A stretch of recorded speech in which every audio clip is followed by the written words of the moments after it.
Well, folks, it's time to kick it old school.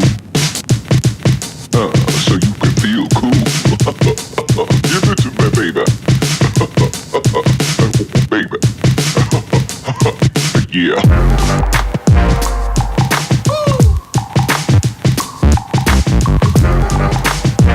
Hello, everybody. I'm Jake, and this is Riding the Pine.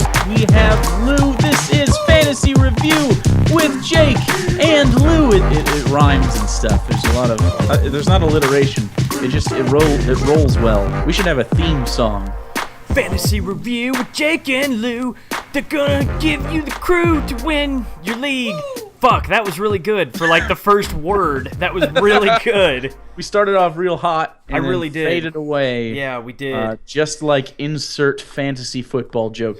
Just here. like I am wearing in honor of the news that broke earlier this week. I am wearing my my J.J. Watt jersey to pay tribute to him. And That's too bad. Probably done for most of the year. I hope he sits for the year, otherwise he's never going to be the same.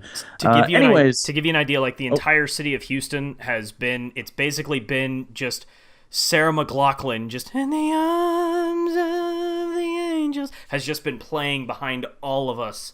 That was constantly. the maximum allowed legally amount of that song we could sing. Yeah, and Sarah McLachlan DMCA is the living Jesus out of us. It's also the only lyrics of the song that I know. So Far there's that too. away from here. Now we're getting sued. Fuck.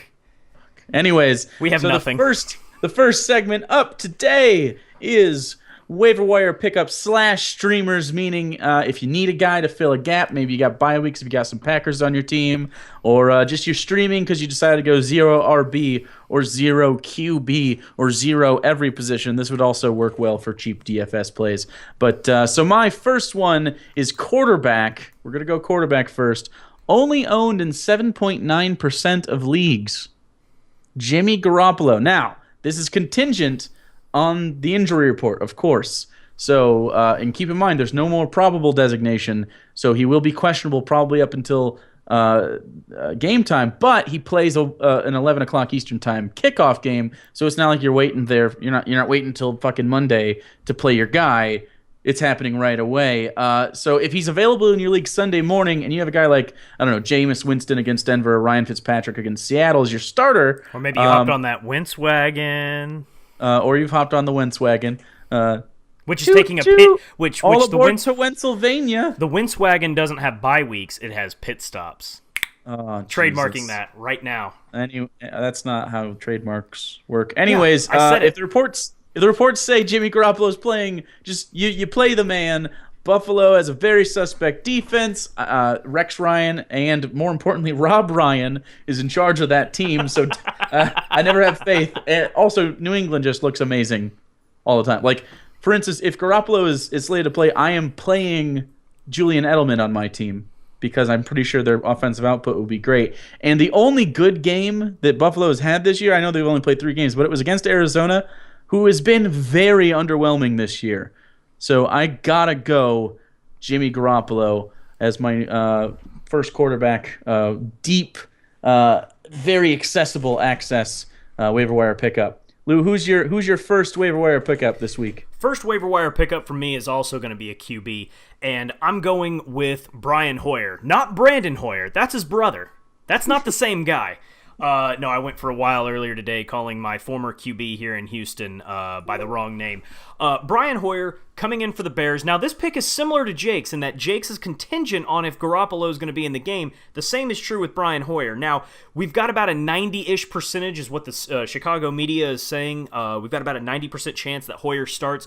And I know what you're thinking. Well, Hoyer, he threw 4 interceptions to the Chiefs in the playoffs. He'll obviously be garbage forever. Guys, take a look at what he did last week.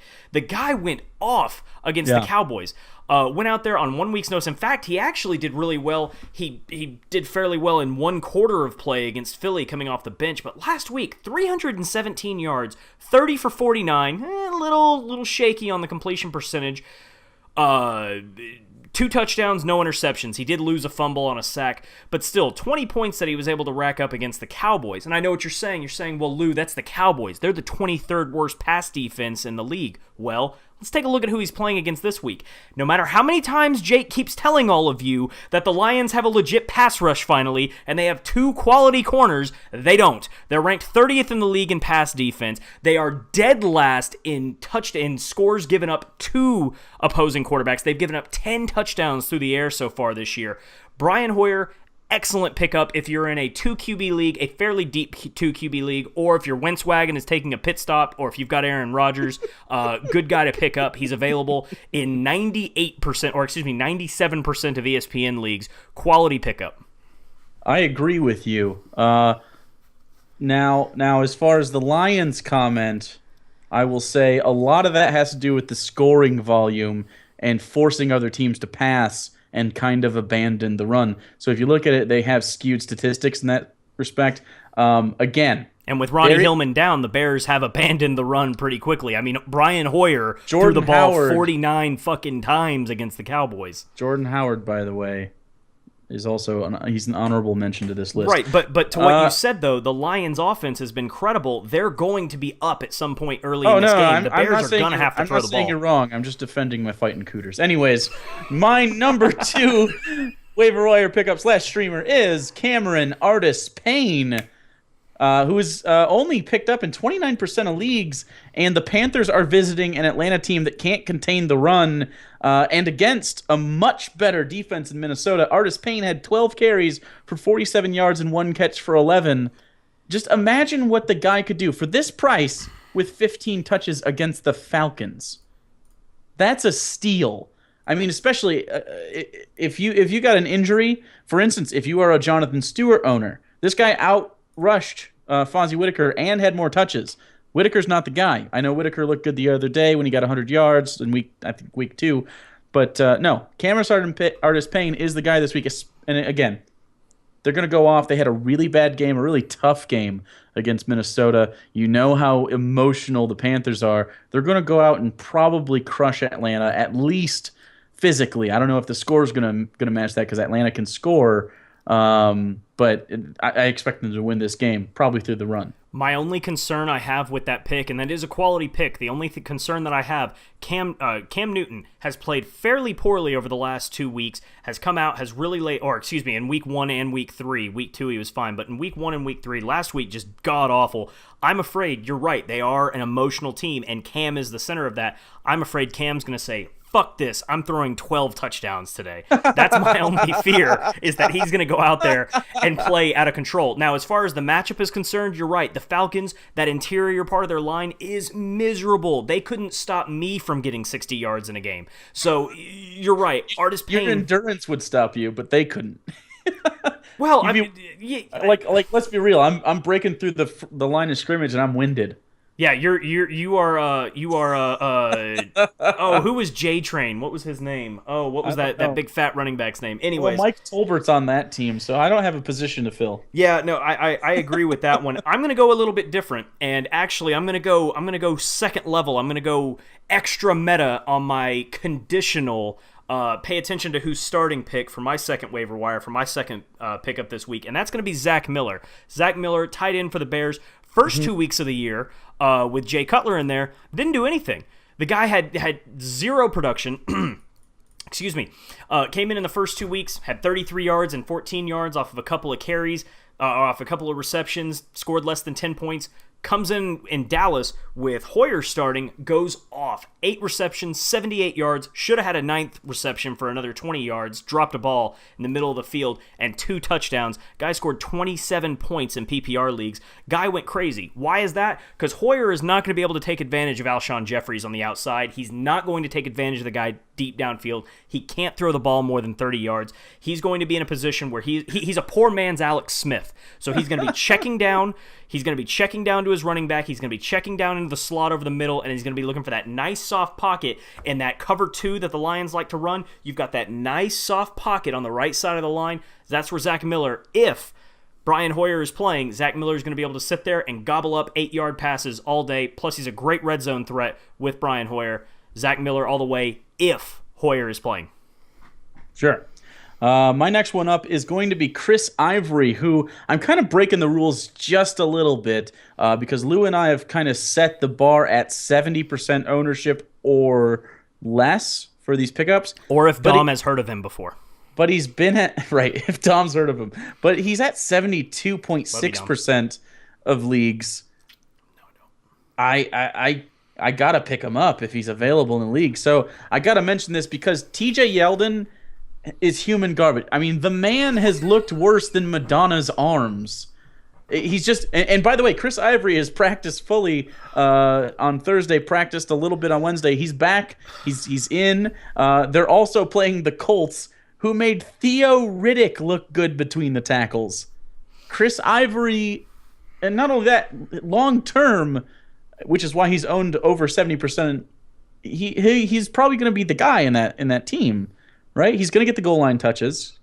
That's because they're not throwing to Julius Thomas. So yeah, I go Chris Ivory. He's a very, very solid flex, high end RB or low end RB2 week in week out with RB1 upside. I mean, we've seen it before when he was with the Jets.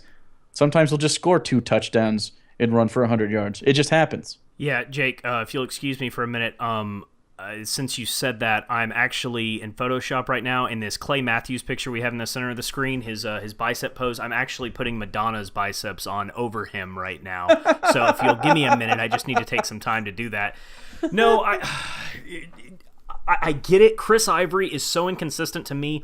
And the issue with Chris Ivory, the only counter I would have in a PPR league for Chris Ivory would be 2 things this week. One, they're going to be over in London. They're going to be playing the Colts. That pass defense of the Jags has been miserable so far this year. Right. Colts are going to be just like in that Lions and Bears game.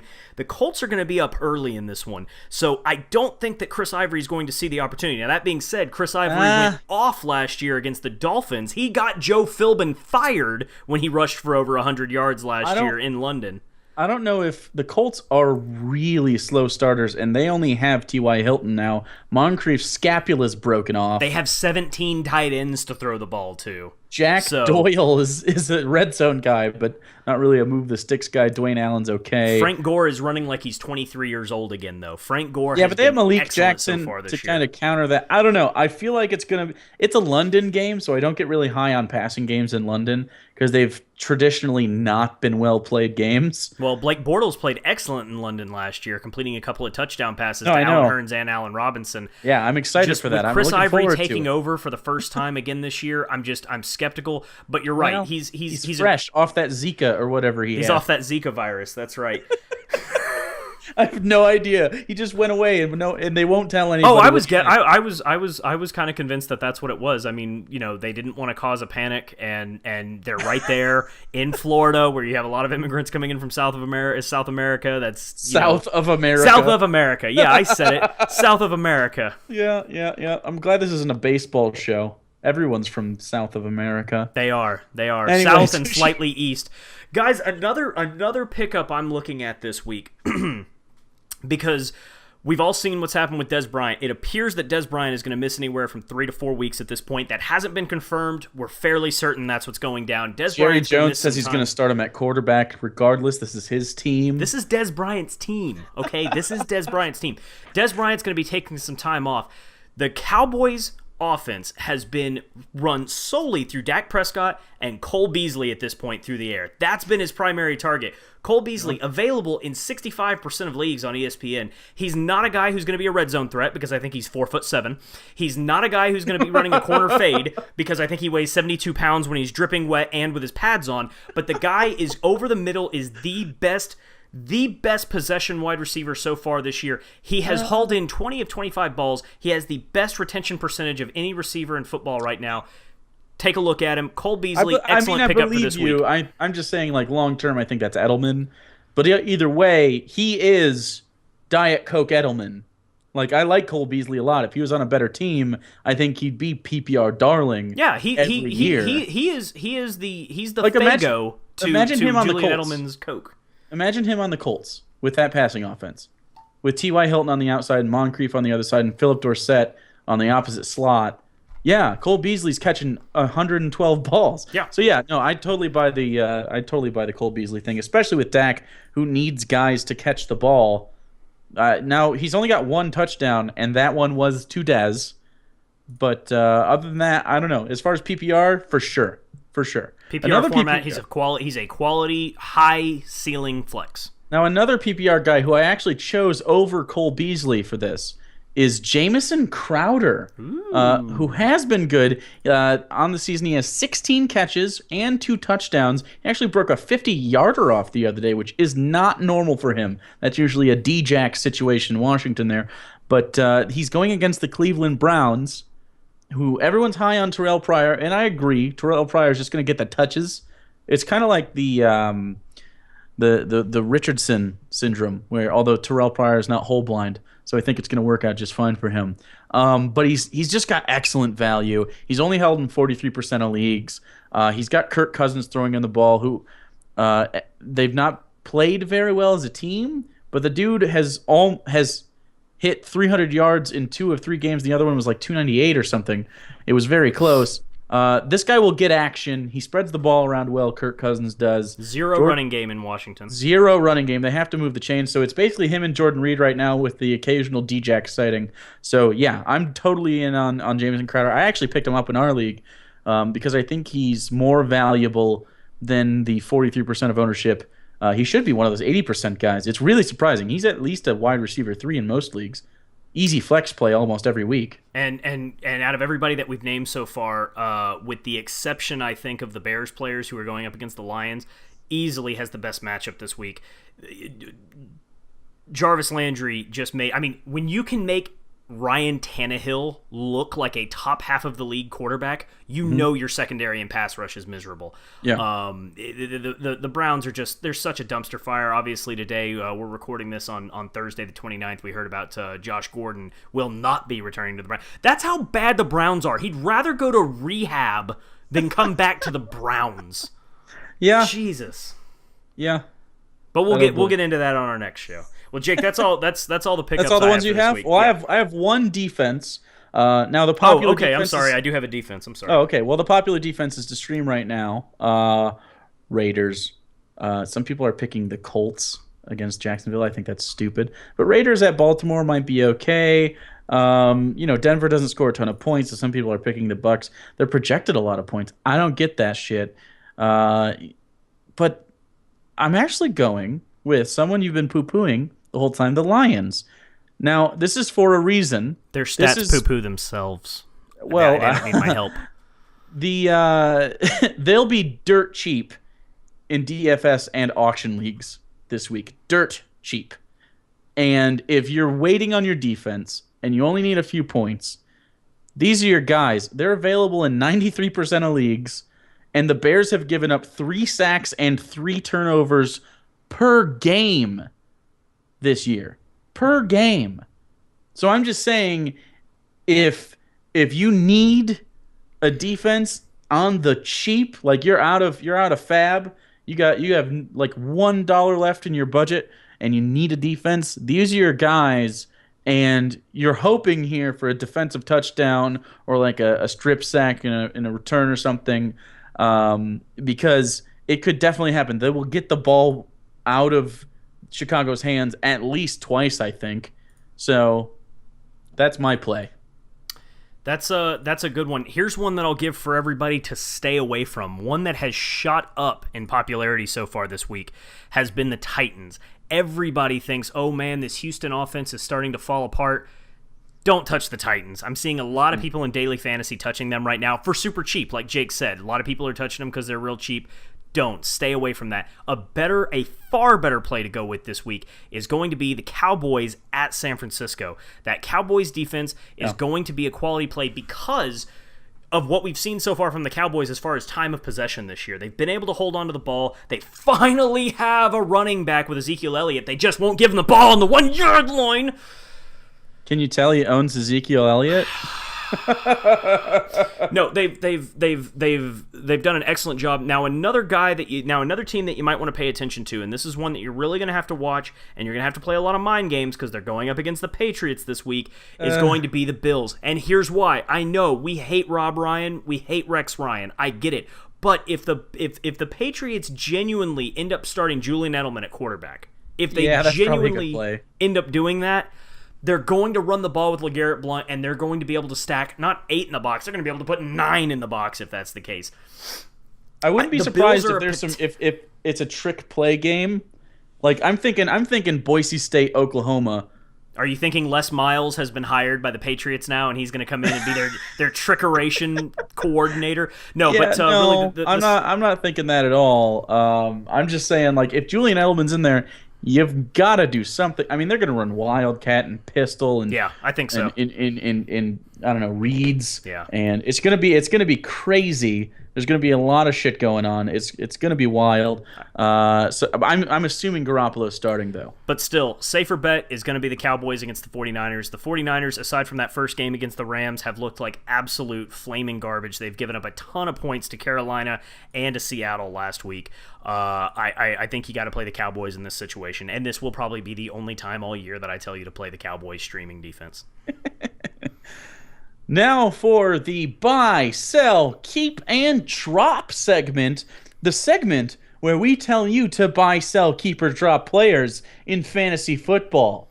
Not very clever. We're not very clever at all. No, but we're straightforward. You know what you're getting into with us. Right. There's no, like, it's got the labeling on the front. Like stuff in the UK. Don't they put like the skull and bones on cigarettes and shit? Yeah, they do that. Well, like one of the famous stories in marketing history is like in Africa, in certain countries where literacy rates are really low, they put on the cans a picture of what it is. And when Gerber baby food went over there, of course Gerber is for their logo is a baby. People were very concerned as to what they were buying out of these cans because there was a baby on the front of it. Nice. People thought they were buying baby. So my very first sell of the season is Matt Ryan. I know he's the number 2. He's the number 2 quarterback in fantasy, but his value is never going to be higher. I had him on my team. I sold him. I now have Cam Newton on my team. I feel okay about that. He's going to go on a brutal stretch. The next 3 games, Carolina, then Denver, then Seattle. If he survives all of these with all of his limbs attached, he then goes on to play San Diego, Green Bay, Tampa, and Philly, which is an okay set of games. Tampa Bay is the only one I'm confident starting him in. But then after that, it goes by Arizona, who we gotta assume has their shit together by then, right? If not, cool. But Kansas City, who has a good team, LA, San Francisco, and then Carolina. And that's during your playoff stretch. Sell Matt Ryan and get a guy. Go get a guy. You can actually get my next guy, but I'll let No, go ahead. I'll let Lou. Go ahead. Okay, go so ahead and my next guy to buy is Phillip Rivers. Buy him with Matt Ryan. Definitely do that. Who is Who is Phillip? Is that Cheeseburger's brother? It's Cheeseburger Rivers' alter ego. Oh, okay. So he plays Denver twice in week 6 and 8, of course. But after that, he only has like really one truly unfavorable matchup, and that's the Panthers in week 15. If you can stream a guy in week 15, or you have a backup already, that's fine. You like Jameis Winston, for instance. If you have him on your team, he's got a great schedule in the playoffs. You can make that work. Sell the number 2 QB in fantasy, who is Matt Ryan, and get the number 14 in Rivers, and they're probably going to swap by the end of the year. And you could probably net another player from that trade, or a pick if you're in like a dynasty or a keeper league, or I don't know, a running back, or one of those guys we mentioned in the waiver wire if they're already picked up. You could get a guy. You could get a guy like Jamison Crowder and Phillip Rivers for Matt Ryan right now. So I'm doing that. Guys, my sell, stay with me for a second. The whole purpose of selling, sell high, buy low, sell high. That's the entire purpose of this thing. Trevor Siemian is coming off of a 300-yard, 4-touchdown game. His stock will never be higher than it is right now. If you've got someone in your league who is in a position where, I don't know, they went 0 QB and they ended up picking up Jay Cutler and they are stacked at running back or they are stacked at another skill position, wide receiver, whatever it may be, Trevor Siemian's stock is never going to be higher. What happened, if you go back and you watch that Cincinnati game, and I exaggerated saying they might put 9 in the box, they literally did that. On nearly a quarter of the plays, they were putting 9. The Bengals were putting 9 men in the box because they were convinced C.J. Anderson, who's been the biggest surprise in fantasy for running backs so far this year, was going to get the ball. After they handed it off to him 12 times, and there were 9 guys in the box, or 8 guys at least in the box every time, they said, fuck it. We're going to go over top, and we're going to beat you with our wide receivers. We're going to make you respect this kid. This kid is not respect-worthy, but when he's going up in man-on-man coverage, any NFL quarterback with no safeties over the top can make that play all day long. That's what he did. His value is screamingly high right now. He is not a 4-touchdown-a-week quarterback. You saw that against Indianapolis. He looked completely anemic and looked completely lost out there. Sell Trevor Siemian right now. You will never get more for him than you will get today. I totally agree with you. So if you can go out there and get a guy like, I don't know, Sterling Shepard, or you can get Travis Benjamin. I think you can get more than that. I really do. I think you can get more Baldwin, than that right now. Stefan Diggs, Larry Fitzgerald. I bet you could get Larry Fitzgerald. You could get an aging slot receiver who's going to get plenty of red zone opportunities for Trevor Siemian right now in your league. If you have someone who that now, granted, it's all based on if that person has Aaron Rodgers sitting on the bench this week. No, you're not going to be able to get that. But if they've got Jay Cutler, or if they've got, I don't know who's been a disappointment so far this year. Tyrod Taylor is who they went with. Yeah, right. I bet you could. So Kelvin Benjamin might be available too, since he scored 0 points last week. Right. Always capitalize on people freaking out about their teams. Now, always do that. Now, my drop is going to be, and I don't want to do this. I'm genuinely not trying to ride Jake. That's not what I'm here for. That's what we do after hours together. That's not really something we do. Yeah, that's not something we do on camera. One time, and things got awkward afterwards. Anyways, guy who I'm dropping right now, and I am dropping as hot as you possibly can. Get rid of him if you can. Sell him if you can. Drop him if you have to. He shouldn't be on anybody's roster right now, except as an extremely deep, desperate flex is Golden Tate. I don't think anybody saw Marvin Jones. Golden Tate led the Lions in targets and receptions last year with Calvin Johnson. We assumed he was going to take all of that, and the year before. We thought he was going to take all of that this year. No, his name is Marvin Jones, and he has taken that. We made fun of Dave in our league for taking Marvin Jones before Golden Tate was off the board. We all did. We all did. Apparently, Dave is a savant. Apparently, okay. His whole team is basically the NFC North, though. So. Yeah. Okay. Granted, but yeah, Golden Tate, I'm dropping him right now. The guy hasn't performed. I mean, last week in a game where Matt Stafford, I think, threw 712 yards and 17 touchdowns. Golden Tate. Granted, now Golden Tate's done a quality job bringing balls in. He caught all 4 of his targets last week, but for 40 yards. He's not getting those go routes. He's not getting those hitch and go routes or those streaks. Right. He's getting curl back routes. He's not going to be able to pick up anything, and his fantasy ownership is dropping like a rock right now. Trade him if you can. This is a guy I'm shopping to every single team for literally anyone I think I could play in the next 3 weeks. Anyone. And if I haven't sold him by Saturday, you drop him and pick someone else up and hope he doesn't explode. Like if Marvin Jones goes down, Golden Tate's a wide receiver 2. Probably. I can't imagine. He can't have just fallen off the planet, but he's just not getting targets because Eric Ebron, Theo Riddick's there, Marvin Jones, formerly Amir Abdullah. So I don't know. It just doesn't look like it's going to go his way. I do agree he's a sell right now. It may be regrettable later, but if you need wins and you don't have a very deep bench, he's probably not worth stashing.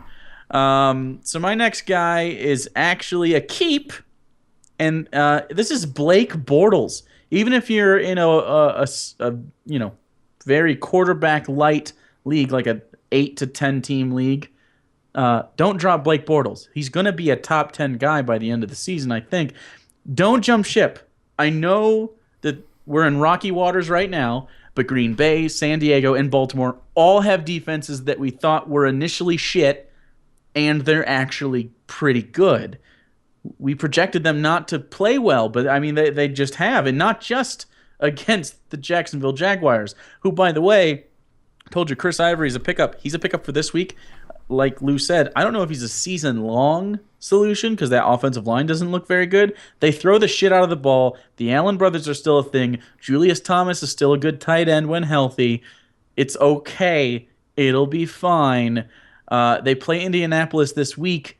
He's going to torch them. Then he has a bye, and then 10 of the next 12 games are reasonable to good matchups, including Tennessee in Week 16, which is when you win the title. You can win with Blake Bortles on your team the league championship if you make it into the playoffs, and that's huge to me. I love, that's why I'm selling high on Matt Ryan, because, yeah, I had him for the first 3 weeks of the season, and then I shipped him out, and now I don't have to worry about Matt Ryan matchups anymore. You sell them when they're at their highest. You don't have to ride this one out. It's fine. Keep them. If you don't start them this week, you're dumb, but ride through the bye, and then you're fine. Now, my keep is one that at first might strike some people a little strange, but then some of the deeper, more analytic guys out there are going to completely disagree with me. So everyone's going to disagree with me on this. Whether you agree with me or disagree with me, you're going to disagree with me. Anyways, the Rams defense, I am saying keep these guys. I am seeing people panicking. They have gone from 52% ownership down to 31% ownership in 2 weeks on ESPN. They're dropping like a rock because people are afraid, one, they've given up a ton of points. They've given up a ton of points this year compared to last year, and their schedule over the next 3 weeks, as far as defending, is brutal. At Arizona, Buffalo at home, and then at Detroit. I know it's scary, it's brutal. You might need to do some streaming. These guys are still going to be one of the number one overall defenses in the league. They have not completely fallen off the map. They are, with Todd Gurley, going to win that time of possession game so much this year on offense, so that defense is going to be off the field. People aren't going to have as many opportunities to score on them. Oh, and by the way, they're still they're still fourth in the league in takeaways. Guys, stop panicking on the Rams because they've got a hard schedule coming up. Also, good teams play good against good teams. Tavon Austin can get you a quick 6 points, real quick, because they count the special teams as well. They count special teams, so yeah, I actually agree with that. It's only if you have actual depth to your benches though. Like we play with 5, that's not enough to keep a defense, but most have at least 8 to 10. If you have a deeper bench, definitely hold on to that. I think. And you can stream for a while. That's totally fine. Jake likes the deep benches. Oh, God. My drop, it's sad. You don't want to hear it. I know you don't. You're an owner of this guy. Not you, Lou, just the people. I am the people. I know you don't. I'm the only one who watches this shit. I'm the one that's got to tell you. It's time to pull the plug. It's Sammy Watkins. He has no value. He has no value. His foot is just fucked. Stefania Bell, who is the injury expert for ESPN, has no faith in it whatsoever. He's just going to disappoint you. He may have one good week this year. It's just not worth it. It's just not worth it. Tyrod Taylor's not a great quarterback. The Buffalo offense is a run first. And if he's not 100%, if they don't sit him for 5 weeks, there's no point to him. Right now, he's a drop. He may be later on down the stretch. Last year, I picked him up right before the playoffs. Just barely missed the playoffs. And then I had Sammy Watkins on my bench. Outscored every other team for the final 2 weeks of the season. But didn't win shit because I didn't make the playoffs. So, Sammy Watkins, right now, you just drop. You can't get shit for him. If someone buys Sammy Watkins for you, do it. Again, do the Golden Tate approach. Unless you need a guy off waivers, if you need a guy like you're playing someone on Thursday, that's fine. Just drop him. Don't feel bad about it. But if you can get literally any value out of Sammy Watkins, if you can get a 10th round pick in your dynasty league, do it. Jake, I just put something on the screen. I know you can't see it at the moment. Actually, here, I'll make it so that you can see this. I hope you realize what you've just done, Jake. By being critical of Sammy Watkins, you have invited him to now call out our show the way he did with everyone else last year. The way he went out and he said all of the negative things that he said about everyone else out there. Let's take a look. How did he say it? Oh, that's gone be injured difference from me and you guys, y'all mad I'm not get a life and go to. One word go to. I think that's Gato. Gato? Okay, Gato. Stop worrying about my job because I'm good on this end and forever will be losers most of you just wish to be. I can't read this. It's so illiterate. That's what you just brought upon us, Jake. Good job. Sorry. Good job. You can stop the screen share so people can see your beautiful face primarily. But yeah, that's what you brought upon us is Sammy Watkins. He's going to call us out now. Oh, okay. I'm sorry. Actually, I'm not. If we can get another gem like that. Actually, yeah, I think the world owes us one. If you can decipher that, please in the comments, just let us know what that means. I think it's Sanskrit. Cry for help. Is that Sanskrit? What is that? Sanskrit? Sanskrit? I don't know. Yeah. Is it cuneiform? It's not like a clay tablet. Is this like I speak national American, treasure? Okay? Are we gonna find treasure at the end of this? Oh my God! On the back of Sammy Watkins' Instagram is a map to a treasure in Washington D.C. We just need his Instagram. Oh, it's probably actually Buffalo, New York. But yeah, you're right. Do you have any more? Yeah, guys, I've got one that you've got to sell, and I know that everybody is excited about him right now. It's the same kind of thing that happened with what I said about Trevor Siemian. The Raiders went off this past week. The Raiders' defense has been miserable. We expected this to be one of the best, not one of the best, but at least in the top 15 defensive. Certainly the best. Certainly one of the best in their conference. Certainly one of the best. Well, I mean, after the Broncos, after the Broncos and after the Chiefs. I mean, we expected them to be on even footing with the Chiefs. That's what I mean. So far this year, granted, they've played against some pretty poor, and that's how you can sell this to the gullible gullible people in your league. You can sell this as, hey, look, guys, they played against the Falcons, and they played against New Orleans. They played against two teams that throw the hell out of the ball. That's why their defenses look so poor. You can sell that up. No, their defense is poor. They had a good week this past week. They are garbage. Get rid of the Raiders immediately. I think you can get something for them. Probably not, you might be able to get... not an Amari Cooper, but you can get you can't get a Doug Baldwin, but you might get a Jamison Curse or something like that. You might be able to get a Jimmy Graham if you need a tight end or something like that. Jimmy Graham? Don't trade for Jimmy Graham. Trade the Raiders defense for Jimmy Graham. Do it. Upgrade your kicker. Get rid of the Raiders defense. I know we all had high hopes for him. I agree. All right, now we move on to the secret stash. Ooh. If we had I don't know, bumper music, we could play a secret stash like and then David Duchovny comes out shirtless and then we just drool. Anyways, to the secret stash. The secret stash is the stash in which you keep secret players on your team that no one else thought to pick up because they're not owned in enough leagues, because they were gonna be, I don't know, they're long-term plays. Long-term plays. You're not playing them right away. So the secret stash number one player is that I know he's owned in most leagues, but he should be owned in every league if you have a deep enough bench, and that's Derrick Henry, who's owned in 73.6%. So it's not the deepest secret stash ever, but god damn it, I feel like the guy's going to pay off for you. If you're in a dynasty league and you don't have Derrick Henry, what are you doing? Like, this should be a guy that you're keeping. Eventually, he's gonna be the guy. And he may be Eddie Lacy. He may have 2 good years because Alabama running backs get run into the ground.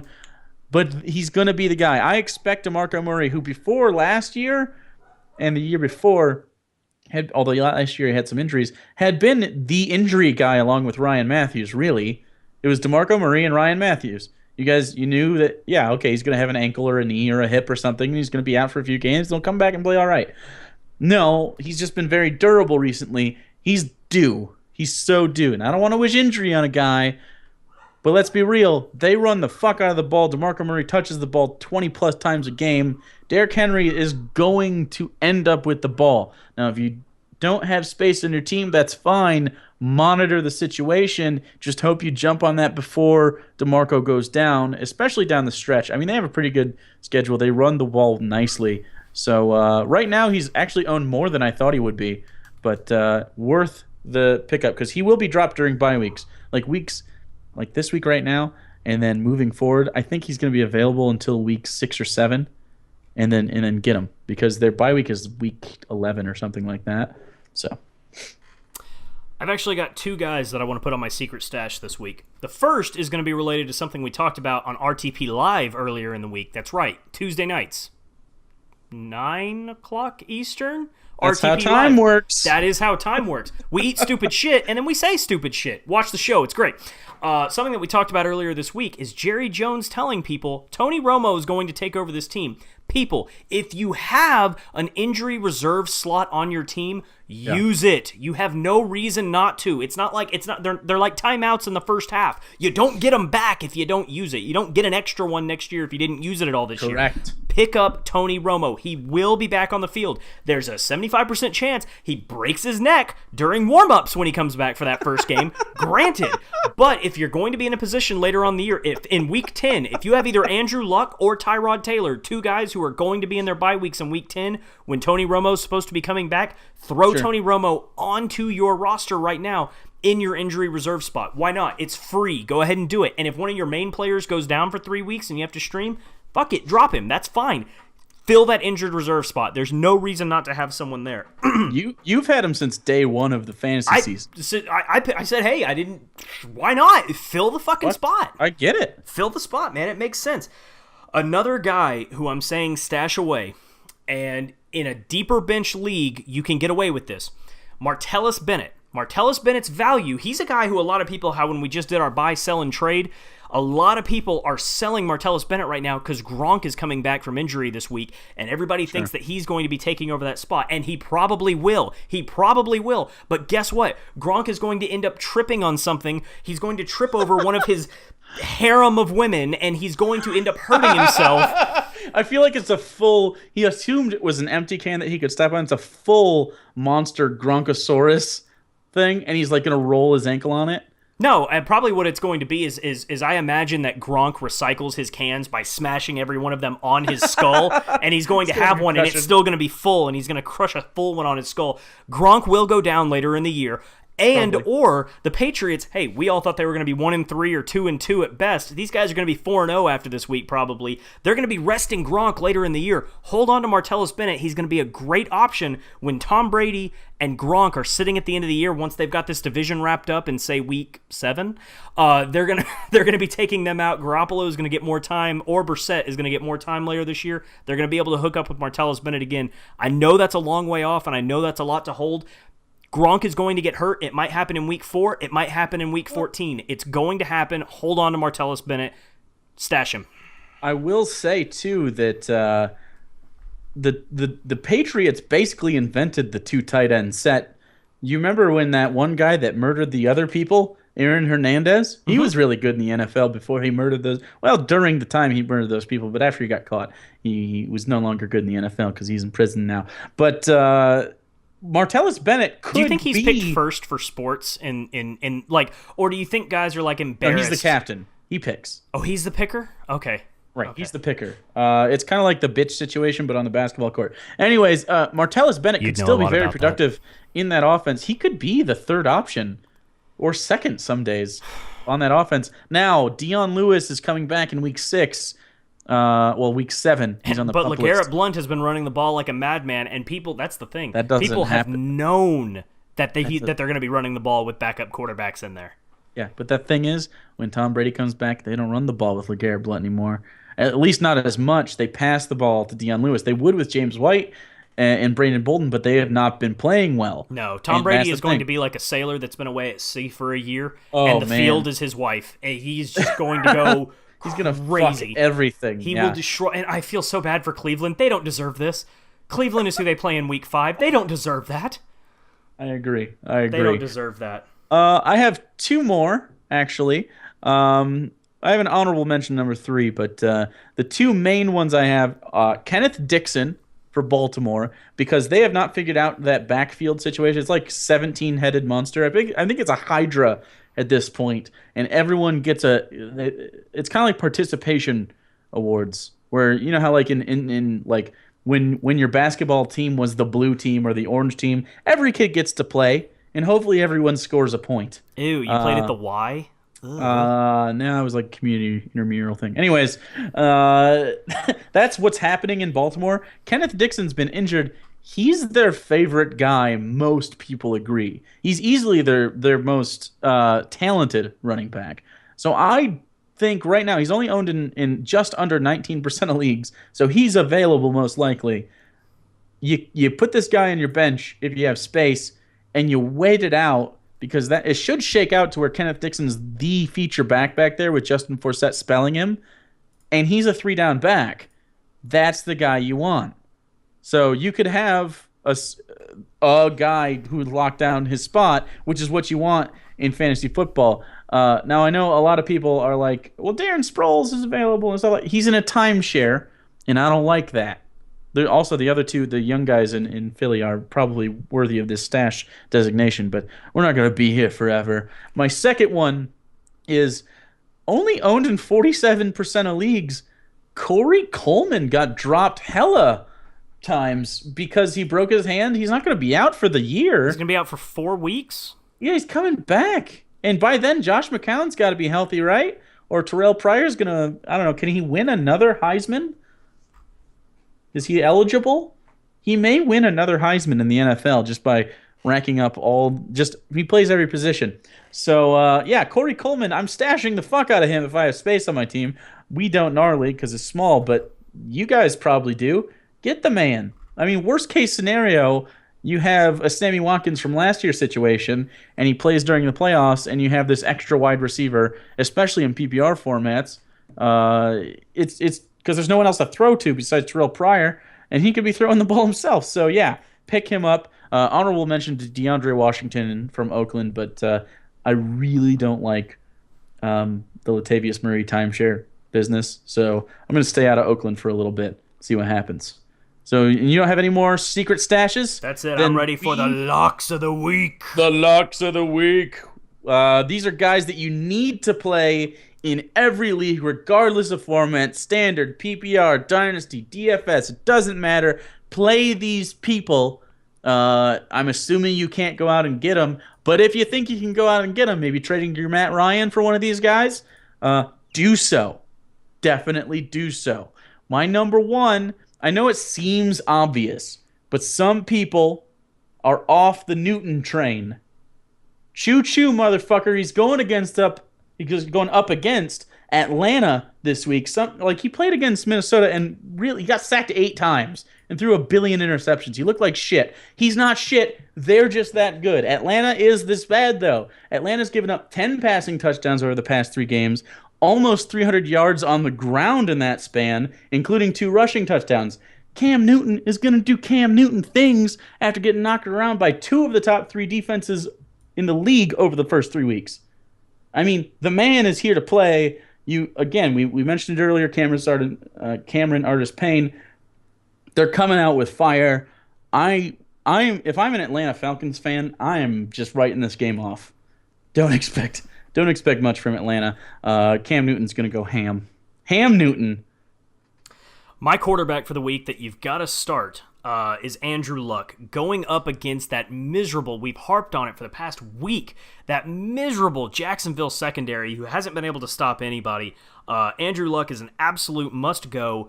The guy he still was acceptable after a terrible, that's what kind of talent Andrew Luck is. After having a terrible first 3 quarters to the game last week against San Diego, still goes out and is able to complete a 50-yard touchdown pass. Yeah. The guy can put up points at any point in the game. Go with Andrew Luck. He is going to get Gus Bradley fired. You're about to get lucked. Now, here's the question. Does Gus Bradley get fired on the plane, or does he get back to Jacksonville before they fire him? Or does he get Lane Kiffin and get fired before they get him on the plane? He's stuck in London. Well, no, they can't do that to him. They can't do that. Can they legally not do that to him? Well, no. Lane Kiffin got back to he flew back from Arizona State with the team. He just couldn't ride the bus back to the facility. Oh, okay. He had to get a taxi back to the facility. I gotcha. So, does he get fired on the tarmac or does he get fired in the air? Gus Bradley, my God. The Gus bus has run out of gas, baby. It's really has. They have their bye week next week, right? Or is it week 5? You always have your bye week after you come back from London. Yeah. So I would. Yeah, I'd fire him immediately. I'd fire him before the game. Fuck it. Uh, so yeah, he's not. If he makes it back, it's because they won big. Like even if they win by like a field goal, I feel like you gotta sack the guy and get your bye week preparation ready. Pull a Jim Bob Cooter, man. There you go. Get him in there. Who's your running back lock? My running back lock of the week is Melvin Gordon. He's only averaged 3.6 yards per carry, but New Orleans has given up 413 yards over 3 games and 6 rushing touchdowns. Now, I'm pretty sure 4 of them were last week against Atlanta. Or against against Atlanta, right? When didn't Tevin Coleman get 3 and didn't Freeman get 1? Freeman's was through the air. It was a run through the air kind of situation. Okay. But regardless, so it was only 3 last running week. backs but still, are slashing these guys ridiculous. right now. So expect like 20 points from Gordon in standard leagues. Standard leagues. I would not be surprised if he adds 2 touchdowns to this total. I mean, if Atlanta wasn't so bad against the pass, Cheeseburger Rivers would have been my lock as well. So basically, play people against the Saints. Yeah, this is my same lock of the week. Not too much to add. The Saints are literally dead last in the league, and by a wide margin, by about 75 yards. They are the last in the league as far as giving up rushing yards. Melvin Gordon is going to run all over these guys. With all of the injuries that the Chargers have to their receiving core, to their wideouts, they're going to have to go. They're going to have to ground and pound. They're going to control the pace of this game, especially considering how well New Orleans, how quickly they can score. They're going to want to keep that ball out of Drew Brees' hands. They're going to be running Melvin Gordon into the goddamn ground the same way that they tried to do against the Colts. Melvin Gordon, lock of the week. Start him at running back. Definitely. My wide receiver lock of the week, going back to London, gotta be T.Y. Hilton. Now, I don't usually pick the London games because it's a long trip. You get people underperforming. Thursday games are the same way. I don't like to pick them a lot for locks because they're so, I don't know, people are hurt and they don't have enough time to recover from the last week and et cetera and blah, blah, blah. You get it. But I'm doing it. No Moncrief in the game because he's got a broken scapula. It means Jack Doyle and Dwayne Allen are the only other receiving threats in the Colts lineup, which is fine. But T.Y. is legit wide receiver 1 most weeks anyways. So now he's just going to have to get more targets to T.Y. is not a bad thing. And they've given up 5 touchdowns to wide receivers this season already. And again, don't be surprised if like just 2 touchdowns from him is not out of the question. No. Now for my guy, I'm going to go absolute start of the week is got to be for me, Doug Baldwin. Baldwin, I know, Mr. Inconsistency. I mean, the guy will go out there and score 30 or he'll go out there and score 2. I know, he is the absolute most inconsistent guy in the NFL, but this week he's going up against the Jets. Jets are ranked 28th in overall passing defense so far this year. They've given up a ton of yards to guys who they shouldn't be giving up yards to. They made Tyrod Taylor look like it was Doug Flutie airing the ball out against him, okay? Throwing Hail Marys all night long, okay? It looked like Boston College Doug Flutie out there all night. Doug Baldwin is going to go off, and with Revis Island slowly sinking further into the... Actually, no, Revis Island is out, so with him sunk this week, they've got nobody to cover him. Actually, their backup might be better than Revis at this point. There's nothing that's going to be able to stop Doug Baldwin. My prediction on RTP Live earlier this week was that the Seahawks were going to go in there and embarrass the Jets. I'm talking 35-10. Geno Smith will play in this game at some point. Wow. Yeah, I wouldn't be surprised at all if that happened. And for those skeptical, Russell Wilson drank his nano bubbles and prayed or whatever else he does, and he is there. He is playing. He was a full participant yesterday. I don't know about today. I assume he was as well today. If he was yesterday, but I don't know how the man's ligaments don't tear right the fuck off. I think he's a Stretch Armstrong. Did you know that snap he came out right after he got hurt was the first snap he'd ever missed? Wow, didn't know that. Yeah, ever. And then, of course, he finished that series, and then Trayvon Boykin finished the game. But yeah, Wilson's playing, so got to go with it. My tight end, though, lock of the week, and also probably sneaky fantasy play in DFS, Dennis Pitta. He's got 2 functional hips, which is good. He used to only have one or none, and I'm riding the Dennis Pitta bus all the way to Glory Town. I'm telling you, 36 points so far in our league over 3 weeks. And by the way, he's playing a team that made Jacob Tammy look like a good football player. Jacob Tammy. Not to mention, the best receiving targets in Baltimore are Steve Smith's corpse and a guy named Mike Wallace, who probably shouldn't be in the league anymore. Kamar Aiken is apparently garbage. I don't know how that happened. And you know that the running backs, I mean, they're just all over the place. Pitt is going to be out there. He might lead the team in offensive snaps, other than Flacco. But yeah, I mean, he's the guy. I've got to go with who I said earlier for my pickup of the week, Zach Miller. Again, asterisk on that because it's going to be dependent if Brian Hoyer is going to be out there. But the Lions have given up more points to tight ends than anyone else in the league so far. They are trailing by a wide margin behind everybody else in total yardage and receptions given up to tight ends thus far this season. That linebacking core of theirs, apparently that linebacking core of theirs has such a good pass rush. They're blitzing so much. They're not covering the tight end. They lost their best covered linebacker in DeAndre Levy again. Point is, Zach Miller, fantastic start. And just again, because Hoyer doesn't have the arm to take advantage of of Jeffries down the field, he's the guy. I will say 3 of the touchdowns that came against him came because Jack Doyle caught 2 in week number 1. And then they went up against Delaney Walker, and then in Lambeau, they always get torched. Don't argue with me, boy. Not arguing. I'm just saying, temper expectations after this week, because I agree with you that Miller is a good play.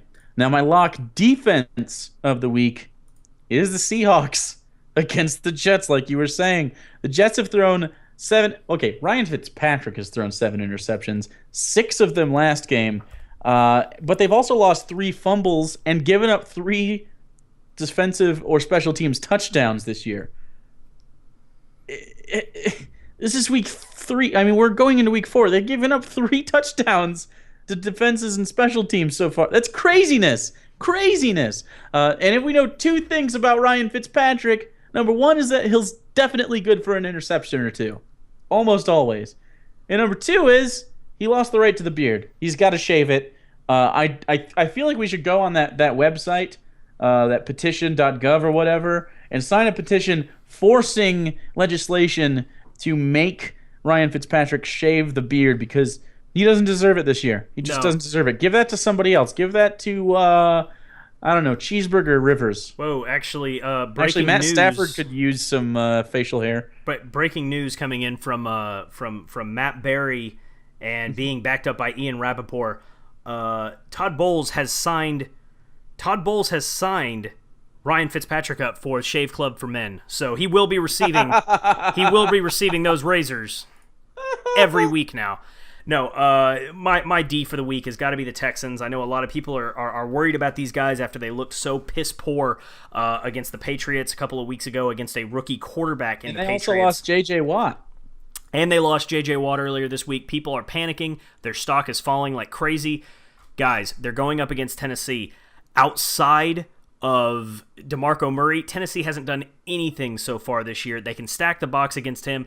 I will challenge this to Marcus Mariota. Come beat the Texans. That's what the Texans D needs to be saying. They need to be saying what the Cincinnati Bengals wrongfully said to Trevor Siemian this past week. They need to say, come beat us. They don't have an A.J. Green there in Tennessee. And also, this is a ball control game. They give Lamar Miller the ball 1 billion times, and DeMarco Murray on the other side is getting the ball 1 billion times. Yep. There's going to be no time left on the clock to score a ton of points. So yeah, I'm definitely, I agree with you there. I think gotta start the Texans D.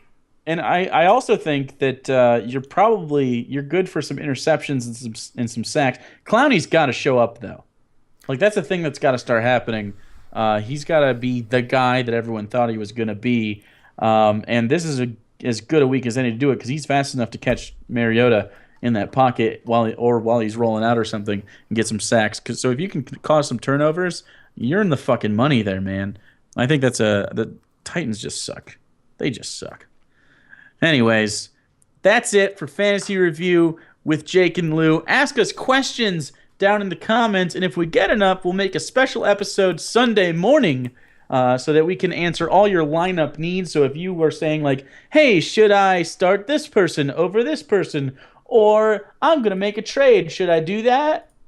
We'll answer these questions for you and more, but you got to ask questions or we're not going to answer them. Like, we can't read your mind. We're not mind readers. No. But bad question askers will be banished to the or upside down. exploited for views. Yes. That's also an option. So anyways, this has been a fantasy review with Jake and Lou. I'm Jake, he's Lou. You're welcome.